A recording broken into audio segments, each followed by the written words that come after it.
la sal es aplicada, penetra y desaparece. La luz se produce desde adentro y aparece. La sal habla de carácter, mientras que la luz habla de testimonio. Y el mundo necesita ambas cosas, penetración e iluminación, o sea, carácter y confesión. Bien, veamos Mateo 5 desde el verso 14. Vosotros sois la luz del mundo. Una ciudad asentada sobre un monte no se puede esconder.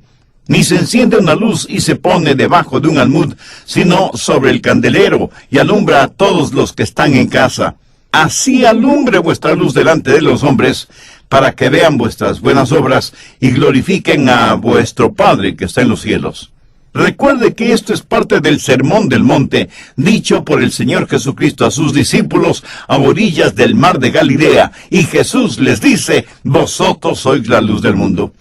Recuerde que Jesús no está en Atenas hablando a los filósofos, no está en Roma hablando a los militarmente poderosos, está hablando a sus discípulos y a la gente que le escuchaba, la mayoría de ellos pescadores y sin mayor educación, con las debidas excepciones, y les dice, vosotros sois la luz del mundo. O esta fue una de las más grandes declaraciones que él hizo, o la más grande demostración de megalomanía, al decir algo que es absolutamente absurdo y ridículo.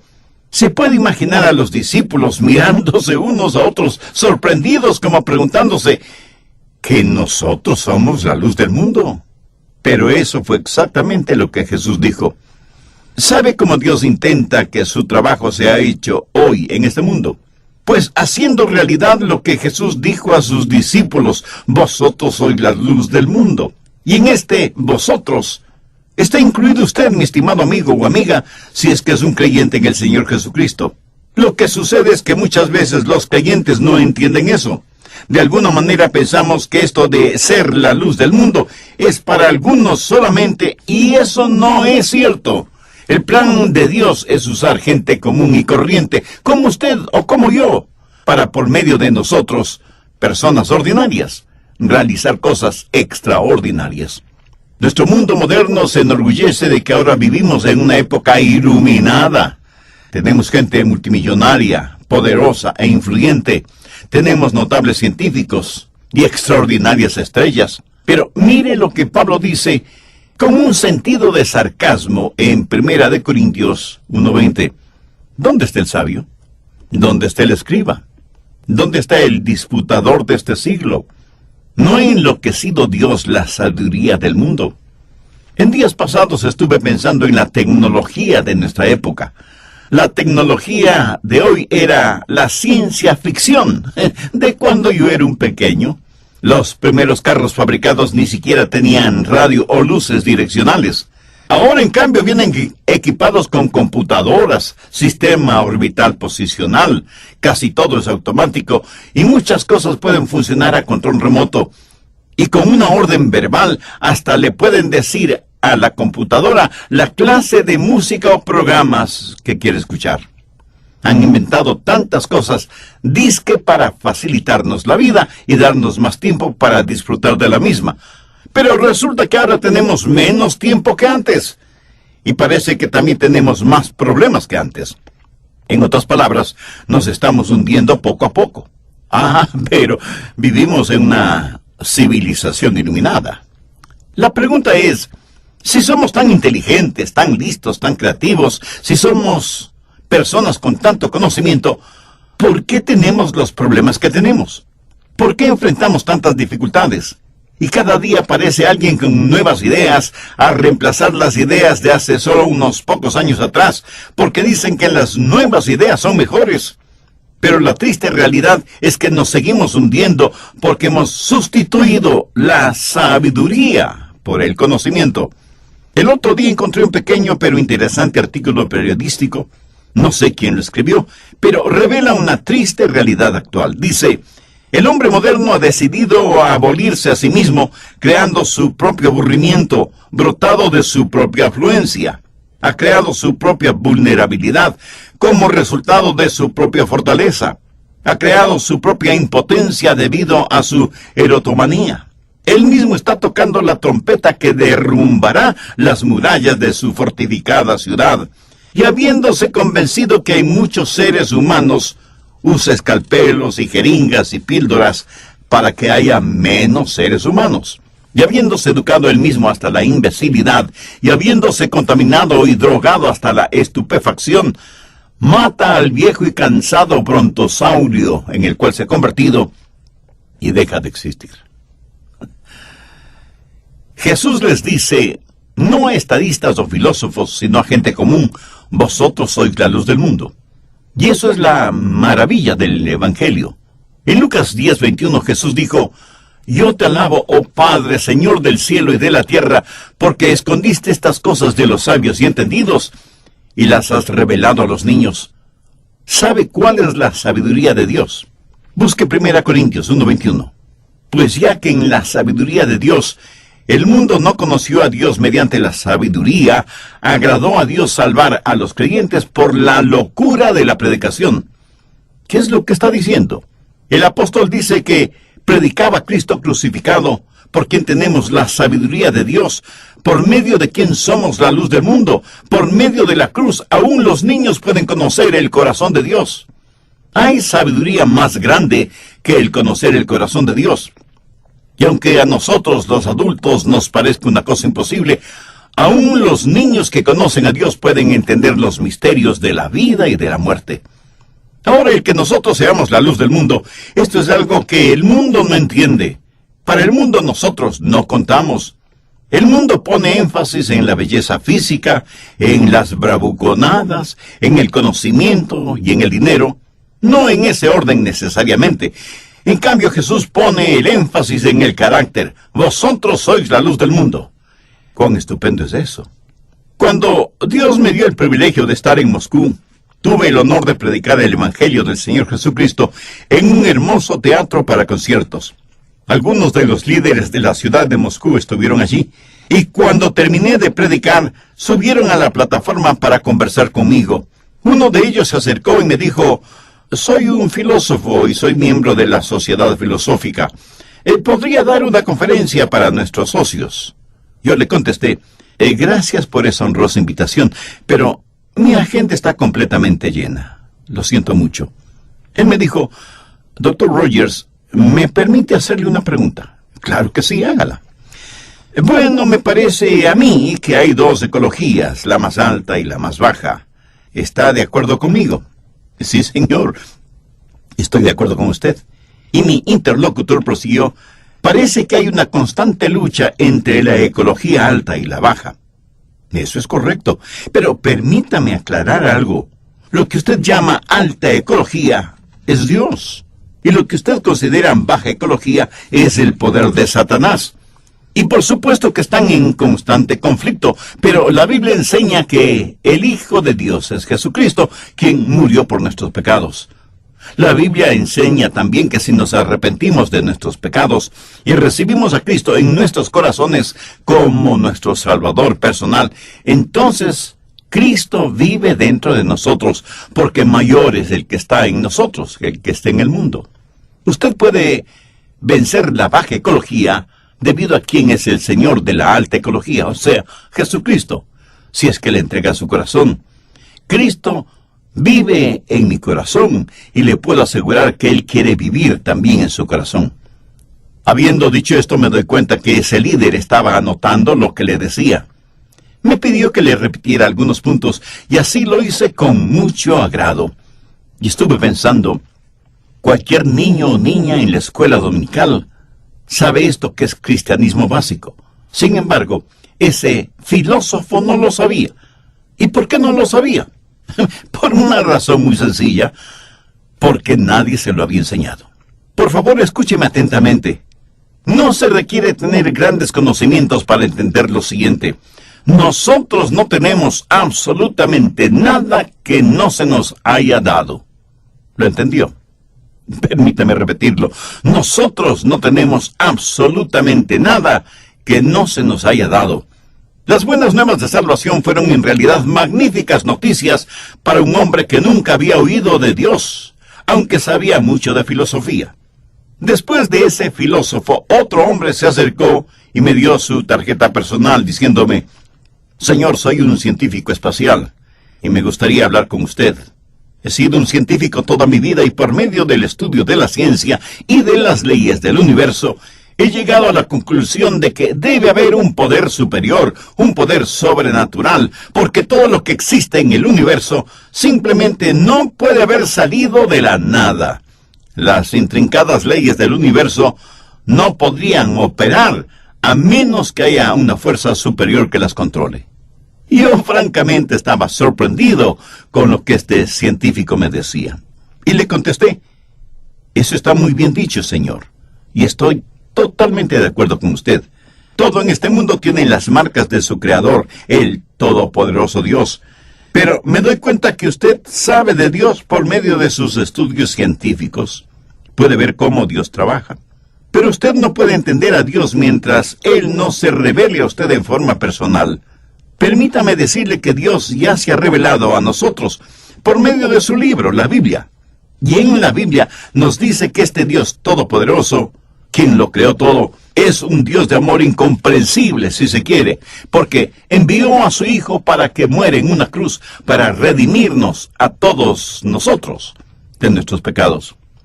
A ese hombre de ciencia le regalé una Biblia. Él la tomó y la apretó fuertemente con sus brazos contra su pecho, como si acabara de recibir el más importante de los premios. Y en cierto sentido, esa era la verdad. Era un científico que necesitaba conocer a Jesús en forma personal. Uno de los intérpretes me dijo que una señora deseaba hablar conmigo. Era una mujer de aproximadamente 35 años, elegante, atractiva, pero tenía lágrimas en sus ojos. Se me acercó y me dijo, soy abogada de una gran cadena de almacenes. Esta es la primera vez en la vida que he asistido a cualquier tipo de servicio religioso y entregué mi corazón a Cristo. Yo casi no podía creer lo que estaba escuchando. Mi corazón estaba reventando de júbilo y de agradecimiento a Dios. Así que tuve el gozo de compartir con ella más de la palabra de Dios y darle ánimos para que viva su nueva vida cristiana. Y no pude dejar de pensar en lo maravilloso que es que Dios tome a una persona común y corriente y nos llene con el poder de su Santo Espíritu, a fin de que podamos testificar por Cristo.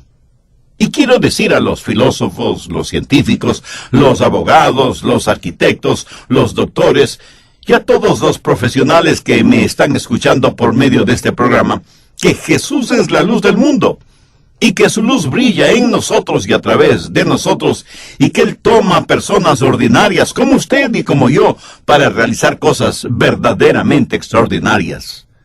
¿Entiende ahora por qué Él dijo, vosotros sois la luz del mundo? ¿A quién se aplica vosotros? Pues a usted y a mí. Y usted inmediatamente me dice, no puede ser a mí, pastor. Sí, mi amigo. Se refiere a usted si es un creyente en el Señor Jesucristo. Sé que muchos de nosotros tratamos de evadir el bulto, así que avancemos en esta porción bíblica. Usted no alumbra la luz, así como tampoco sala la sal. La idea es que debemos salir de las cuatro paredes de nuestras iglesias para poder ser la luz del mundo. Y nuestro Señor, nuestro Maestro, nuestro Profesor, nos da 3 estupendas ilustraciones que deseo las miremos detenidamente. Primero, habla de la necedad de una luz escondida. Mateo 5, versos 14 y 15. Vosotros sois la luz del mundo. Una ciudad asentada sobre un monte no se puede esconder, ni se enciende una luz y se pone debajo de un almud. El almud era algo así como una canasta que servía para un doble propósito: poner cosas si uno iba de compras, o como medida al comprar algunas gramíneas. Yo creo que lo que Jesús les estaba diciendo era, no deben dejar que sus posesiones, sus negocios o cualquier otra cosa escondan la luz. En otras palabras, ¿de qué sirve tener una luz prendida y taparla con una canasta? La luz tiene que ser puesta en un candelero para que así pueda alumbrar esa área de la casa, dejar que la luz brille. Jesús dice que es una necedad el esconder la luz. Usted no enciende una luz y luego la cubre para impedir que alumbre. En tal caso sería mejor no encender la luz, ¿no le parece? Ahora, permítame hacer la siguiente aplicación. Cuando usted fue salvo para brillar. No esconda su testimonio. No se avergüence de tener una Biblia en su sitio de trabajo, aunque sea un pobre taller o una elegante oficina. No se ponga en ridículo usted mismo al decir que está estudiando la palabra de Dios y ni siquiera tiene una Biblia. Hay solamente dos razones para que una persona no tenga una Biblia. La primera es un creyente que se avergüenza de su relación con Cristo, o segundo es una persona que todavía no tiene ninguna relación personal con Cristo. ¿Y qué de usted, mi amiga o amigo oyente? ¿Conoce a Dios por medio del Señor Jesucristo? ¿Es ya salva o salvo? Si aún no lo es, ¿por qué no hace esa decisión espiritual ahora mismo? Si usted es un estudiante, saben sus compañeros que usted es un creyente. En el trabajo, saben sus colegas que usted es un cristiano. Si usted es un ejecutivo en cualquier nivel, saben sus subordinados que usted es un cristiano. ¿Está dejando que su luz brille o se avergüenza de aquel que murió por usted en la cruz? Oh, sí, usted ama al Señor. Su luz está encendida, pero tiene esa luz debajo de un recipiente. ¿Ve cuán necio es tener una luz escondida y no permitir que esa luz alumbre o guíe a otros? Y algunos me dirán, pastor, yo en verdad amo a Jesús. Y hasta tengo un hermoso cartelito metálico multicolor que dice, Jesús es la luz del mundo. Muy bien, felicitaciones. El único problema es que ni usted mismo sabe en dónde está el cartelito. Eso es estar escondiendo su luz. No está dejando que otros la vean. Vamos, sea osado, sea firme. Deje que su luz brille delante de los hombres. En primer lugar, entonces, no sea necio, escondiendo su luz. En segundo lugar, tenga la fidelidad de ser una luz valiente. Usted tiene que poner su luz en un candelero, o sea, ponerlo en alto para que alumbre a toda la casa. Y pudiera ser que alguien me diga, pero pastor, usted no sabe en dónde trabajo. Trabajo con un montón de paganos que se pasan diciendo chistes obscenos. Abundan los chismes y las blasfemias, que son cosas de todos los días. Estoy desesperado por encontrar otro trabajo. Quiero salir de ese lugar. Ahí me siento oprimido, presionado. Yo soy el único creyente. Quiero estar en un trabajo en donde hayan otros creyentes. Esta puede ser la realidad para muchos de ustedes. Pero permítame decirle algo. ¿Sabe qué es lo que usted quiere hacer? Usted quiere encender su luz en donde ya hay luz. Usted quiere ser sal en donde ya hay abundancia de sal. ¿Por qué piensa que Dios le tiene en ese trabajo? ¿Alguna vez ha pensado en eso? Si hasta ahora no lo ha hecho, hágalo ahora mismo. En la epístola a Tito, el apóstol hace referencia a los cretenses como personas siempre mentirosas, malas bestias, glotones ociosos. Esta no parece una frase de recomendación, sino de condenación. Por eso el apóstol le dice a Tito, por esta causa te dejé en Creta. O sea, la clase de personas que eran los cretenses fue precisamente la causa para que Pablo dejara a Tito en Creta. Y enseguida muchos se ponen a la defensiva diciendo, pero es que yo no tengo ningún talento, tampoco tengo recursos económicos, no soy muy inteligente que digamos, y cuando canto, yo mismo me doy una pésima calificación. Mi amigo, eso no importa, solo deje que su luz brille. De todas maneras, no es ni siquiera su luz, sino la luz de Cristo. Jesús es la luz del mundo. Y es Él quien brilla a través suyo. Permítame hacerle una pregunta. En una casa, ¿cuál luz es la más importante? ¿La elegante lámpara que está a la entrada de la casa? ¿O el simple bombillo que ilumina las gradas que van hacia el sótano y que evita que usted se caiga y se rompa algún hueso? Aquí no se habla de ser adorno, de servir únicamente como decoración. Se habla de quién es usted, quién soy yo, luces brillantes en medio de la oscuridad. Nadie es tan necio en encender una luz y taparla de inmediato para que nadie la vea. Hay que ser fieles en mostrar valientemente, osadamente, la luz de Cristo que está en nosotros. Deje que su luz alumbre para que quienes están a su alrededor se beneficien. Y aunque usted no lo crea, siempre habrá alguien a quien usted pueda influenciar para el Señor Jesucristo. Tercero, la fuerza la energía de una luz colectiva. Mateo 5:14. Vosotros sois la luz del mundo. Una ciudad asentada sobre un monte no se puede esconder. Ahora, ¿qué es una ciudad? Una ciudad llena de luz. Es porque los hombres tienen sus luces encendidas. No son luces puestas debajo de una canasta, sino que son luces puestas en un candelero. Y si cada casa y edificio en la ciudad tienen sus luces prendidas, un intenso brillo emanará de esa ciudad hasta el cielo. ¿Lo entiende? Una ciudad asentada sobre una montaña no se puede esconder. Y la iglesia, por analogía, es la ciudad de Dios. Y nosotros, como habitantes de esa ciudad, debemos vivir en un plano elevado. En Israel, desde las laderas, donde Jesús enseñó las bienaventuranzas, se podía ver por las noches las luces de la ciudad de Sifut, que estaba a la distancia sobre una colina, a orillas del mar de Galilea. De paso, debo decir que esa ciudad aún permanece hasta nuestros días, y he tenido el privilegio de visitarla. Y seguramente esa fue la ciudad que Jesús estuvo mirando cuando dijo, una ciudad asentada sobre un monte no se puede esconder. Sí, sé que no faltará quien me pregunte, Pastor, ¿cuál es el propósito de todo esto? Bien, la respuesta la da el mismo Señor Jesucristo en el verso 16. Así alumbre vuestra luz delante de los hombres, para que vean vuestras buenas obras, y glorifiquen a vuestro Padre que está en los cielos. ¿Cómo vamos a hacer eso? Primero, por medio de una rendición total y absoluta. Verá, cuando usted está bien con Dios, cuando es salvo, estará lleno del Espíritu Santo de Dios, y usted no tiene que hacer fuerza para brillar. Si se esfuerza, lo que tendrá será un insignificante lustre, pero no brillo. ¿Cómo lograr ese brillo? Esté dispuesta a colaborar con Dios, y su luz brillará en forma natural, no forzada.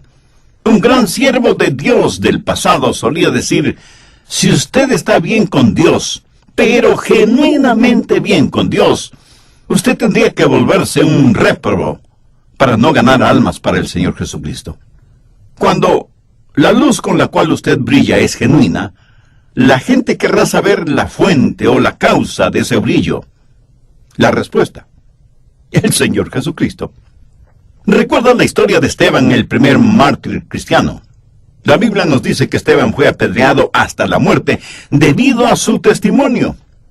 Por favor, busque en el libro de los Hechos, el capítulo 7, desde el verso 54. Oyendo estas cosas, o sea, el testimonio y el mensaje de Esteban, oyendo estas cosas, se enfurecían en sus corazones y crujían los dientes contra él. Pero Esteban, lleno del Espíritu Santo, puestos los ojos en el cielo, vio la gloria de Dios y a Jesús que estaba a la diestra de Dios. Y echándole fuera de la ciudad le apedrearon. Y apedreaban a Esteban mientras él invocaba y decía, Señor Jesús, recibe mi espíritu. ¿Lo ve? Esteban, por haber rendido totalmente su vida al Señor Jesucristo, tuvo su luz brillando hasta el último momento, hasta su muerte misma. Y sin temor a equivocarme, yo puedo decir que esa luz sigue brillando hasta nuestros días. ¿No le parece? Esteban no solo que brilló con la luz de Cristo, sino que mostró a Cristo en su vida. Un niño se acercó donde su papá y le preguntó, Papá, ¿cuál es mi estatura? Debes medir más o menos 1 metro con 5 o 10 centímetros. El pequeño se quedó pensando unos instantes. Papá, ¿cuál crees que fue la estatura de Jesús? Hijo, qué pregunta. No creo que nadie lo sabe exactamente. Yo diría que medía 1,80 m o 1,90 m. ¿Por qué lo quieres saber? Mira, porque si Jesús vive en mí, y como Él es más alto que yo, todos lo verán primero a Él, y eso es genial. ¿No te parece, papá?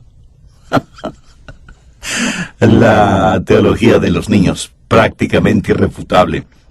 Entonces, para que su luz brille, debe haber rendición. Sencillamente, dígale, aquí estoy, Señor Jesús, a tus órdenes.